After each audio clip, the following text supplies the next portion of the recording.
Então agora é CTAT. Agora eu vi aqui fiz uma cola aqui no outro arquivo. Então, eu tenho aqui que mudou de A para C. Aqui, então, aqui seria 1 também, assim como de cá. De G mudou para T também aqui, então também seria 1. Então é CTAT, né? De T mudou para A, também seria 1. E de T permaneceu T, então aqui é 0. Então, se eu fosse fazer essa matriz de similaridade com 0 e 1, seria dessa forma que ela ficaria. Tá? Então, o que permanece como ancestral é 0. O que se modifica do ancestral é a característica derivada, que é 1, que a gente representa aqui. Certo? Muito bem. Aí, qual que seria a segunda etapa, né? Depois disso? Bom, ele falou para eu traçar as 3 possibilidades, né, de relações de parentesco. Então, na primeira linha aqui, eu vou colocar, considerando na filogenia, as espécies 1 e 2 como as espécies mais próximas, como grupos irmãos. Nessa segunda linha, eu vou considerar a espécie 1 e 3 como grupos irmãos. E nessa a última possibilidade, que é a espécie 2 e 3 sendo grupos irmãos e a 1 separada delas. Muito bem. Então, agora eu faço... Não está indo para frente, que maravilha. Agora foi. Muito bem. Então, eu considero o quê? Primeira característica, né, que eu falei para vocês. Característica é a posição 1 do material genético. Nessa posição 1 do material genético, eu tenho que a característica ancestral é apresentar o A, né? Então, seria a característica ancestral aqui, o A, né? Para todas as possibilidades de filogenia. E daí eu tenho que espécie 1 e 2, elas têm uma novidade, uma característica derivada, que é a presença do C no lugar do A. Então, aqui nessa relação de parentesco, onde eu considerei 1 e 2 como mais próximos, né? Ó, aqui entre eles, e o 3 como um grupo mais distante de qualquer um deles, aí como é que vai ficar? Então, mudou de A na posição 1, mudou para C. Então, eu coloco aqui na base que para o grupo 1 e 2 ocorreu na posição 1 a modificação para a base nitrogenada C. Já se eu considerar a filogenia, onde 1 e 3 são mais próximos entre si do que com o 2, o que eu vou ter? Eu tinha A aqui no grupo ancestral, surge o C em 1 e no 2. Não foi isso ali que o exercício mostrou? Então, eu tenho que colocar que a posição 1 mudou para C no 1 e também mudou para C no 2. Então, aqui eu tenho 2 passos evolutivos. Ali eu tinha só um, aqui na base. Certo?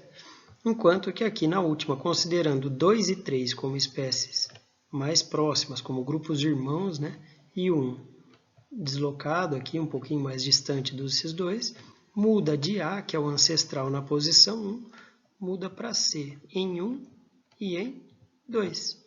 Também tenho 2 passos evolutivos nesta primeira característica.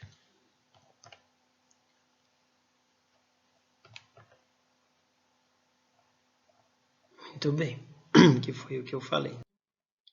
Agora, indo para a segunda característica, né? Nós temos que a característica ancestral é o G na posição 2, né?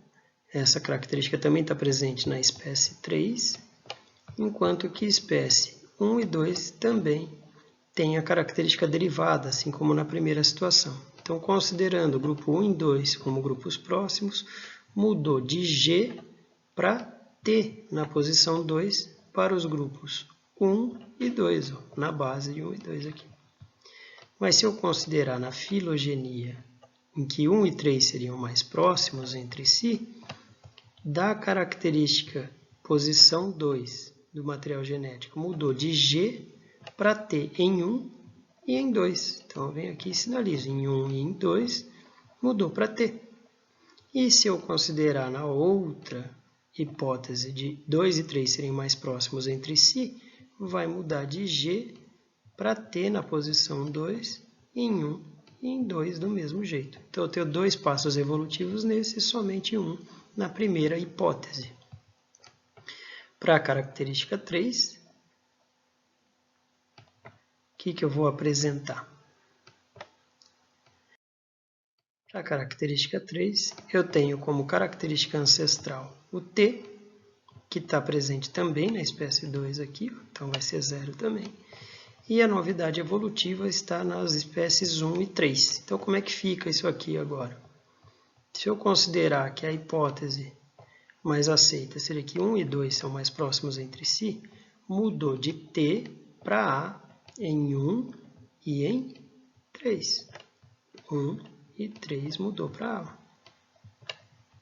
Eu fui lá e sinalizei 2 passos evolutivos para a hipótese de que 1 e 2 são mais próximos. E eu tenho, na segunda hipótese de que 1 e 3 são mais próximos entre si, mudou de t no ancestral para a em 1 e em 3. Então, aqui, como 1 e 3 estavam como uma hipótese de eles serem grupos de irmãos nessa possibilidade, sinaliza aqui só um passo evolutivo na base dos dois aqui, porque eles são unidos por um mesmo nó. Aí, na hipótese aqui de 2 e 3 serem mais próximos entre si, mudou então de t, né? Assim como aqui, mudou de t para a em 1 e em 3.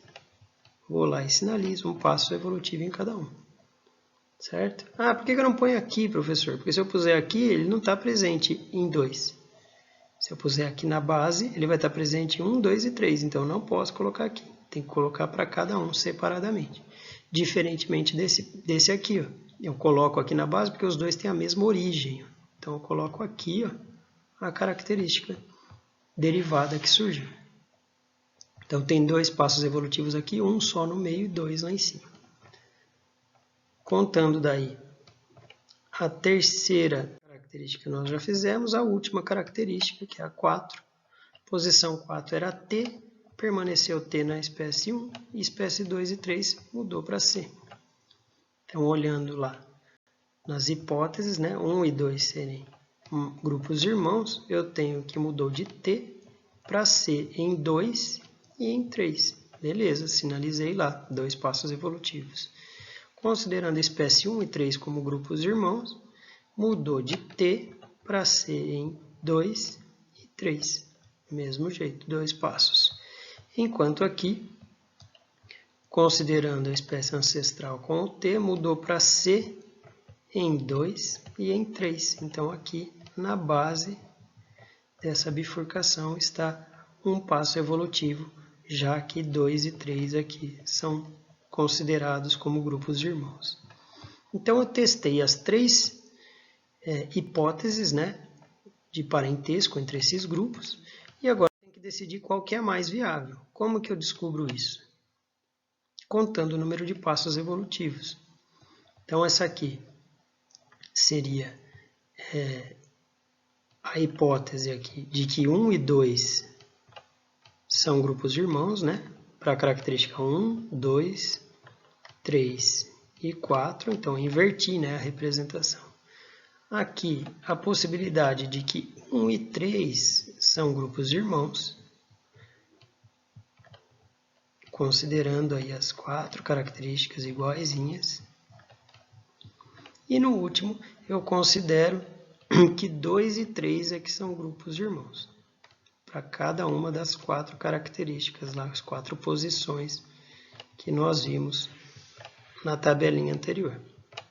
Então, como é que eu faço isso? É só contar o número de passos evolutivos de cada um.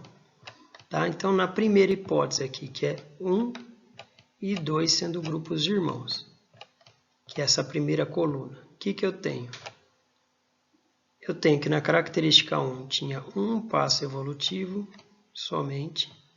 Na característica 2 também tinha um passo evolutivo somente. Na característica 3, tenho 2 passos evolutivos. E na característica 4, eu tenho 2 passos evolutivos. Então, eu tenho 2, 4, 5, 6. 6 passos evolutivos na primeira hipótese, que é a 1 e 2 como grupos de irmãos. Beleza? Então, nesta aqui, eu tenho 6 passos evolutivos. Na seguinte, que é a hipótese de que 2 e 3 aqui apresentem características em comum e sejam grupos de irmãos. Então, nós vimos que para a primeira característica, nessa relação, considerando, nessa hipótese, considerando 1 e 3 como grupos de irmãos, eu tive 2 passos na primeira característica, 2 passos na segunda, 1 passo na terceira e 2 passos na quarta característica. Então, eu tenho 2, 4, 6, 7 passos evolutivos, considerando que a hipótese é de 1 e 3 serem grupos de irmãos. Então, tem maior número de passos evolutivos do que a primeira, que é a de 1 e 2 serem grupos de irmãos. Certo? Então, eu tenho 6 passos na primeira, 7 passos aqui na segunda hipótese, que é de 1 e 3 serem grupos de irmãos. Agora, vamos testar a última hipótese, que é de 2 e 3 serem grupos de irmãos. Considerando as mesmas 5 características, o que eu observo? Observo que teve 2 passos na primeira característica, 2 passos na segunda, 2 passos na terceira e 1 passo somente na quarta característica. Portanto, eu tenho um caso aqui de 3, 6, 7 passos evolutivos novamente. Quem que é a explicação mais viável ou a hipótese mais verdadeira? A hipótese que apresenta menor número de passos, ou seja, 1 é grupo irmão de 2. Por quê? Porque tiveram menos passos evolutivos para chegar na condição em que eles se encontram. Tá? Então, era isso que era para testar, as 3 hipóteses possíveis de acordo com cada característica e dizer qual é a hipótese mais parcimoniosa, mais verossímil. Era isso que era pedido no exercício. Então, a hipótese mais verossímil é de que 1 e 2 são grupos de irmãos, ou seja, se eu fosse fazer um cladograma, eu colocaria... Opa, que passou a perninha, Colocaria 1 e 2 como grupos irmãos, mais próximos entre si, e eles aqui com uma característica ancestral em comum com o grupo 3. Certo? Então, 1 e 2 tem um nó mais próximo aqui, um ancestral mais próximo entre eles do que qualquer um deles com o grupo 3. Beleza? Então, chegamos à conclusão de que a hipótese mais viável é a primeira, que é a hipótese de que 1 e 2 são grupos de irmãos, porque ela tem menor número de passos. E ela é chamada de hipótese mais parcimoniosa. Beleza?